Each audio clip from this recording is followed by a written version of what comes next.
দক্ষিণ লেবাননে ইসরায়েলি হামলায় ৩ সাংবাদিক নিহতের ঘটনায় ফুঁসে উঠেছে লেবাননের সংবাদ মাধ্যম কর্মীরা। শনিবার রাজধানী বৈরুতে বিক্ষোভ মিছিল ও সমাবেশ করেছেন তারা। সাংবাদিকদের অভিযোগ, সত্যকে আড়াল করতেই পরিকল্পিতভাবে সংবাদকর্মীদের লক্ষ্যবস্তু করা হচ্ছে। বৈরুতের রাস্তায় শোক আর ক্ষোভের মিশেল। হাতে নিহত সহকর্মীদের ছবি আর বিচারের দাবিতে উত্তাল সংবাদকর্মীরা। তাদের ব্যানারে লেখা স্পষ্ট বার্তা, সাংবাদিকদের টার্গেট করা মানে সত্যকে স্তব্ধ করা।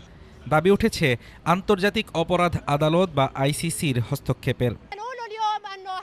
সাংবাদিক জিনা তালেব বলেন,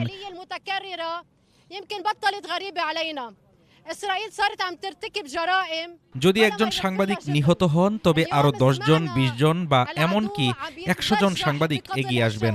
আমাদের থামানো যাবে না।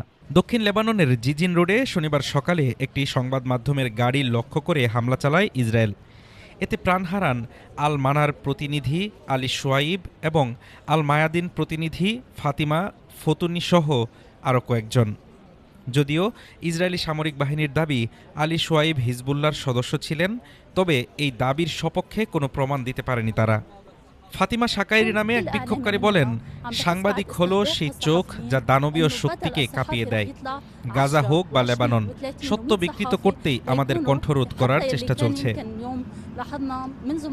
এই হত্যাকাণ্ডকে সরাসরি যুদ্ধাপরাধ হিসেবে অভিহিত করেছেন লেবাননের প্রেসিডেন্ট জোসেফ আউন।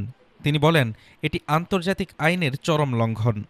এদিকে সাংবাদিকদের যোদ্ধা বা কমব্যাটেন্ট আখ্যা দিয়ে হত্যার এই উদ্বেগজনক প্রবণতার তদন্ত শুরু করেছে কমিটি টু প্রোটেক্ট জার্নালিস্টস। সাংবাদিকদের সুরক্ষা নিশ্চিত করার দাবি এখন বিশ্বজুড়ে। কিন্তু মধ্যপ্রাচ্যের রণাঙ্গনে এই কলম আর ক্যামেরা যোদ্ধাদের জীবন এখনও চরম ঝুঁকিতে। হাফিজুর রহমান তুষার, ঢাকা টুডে।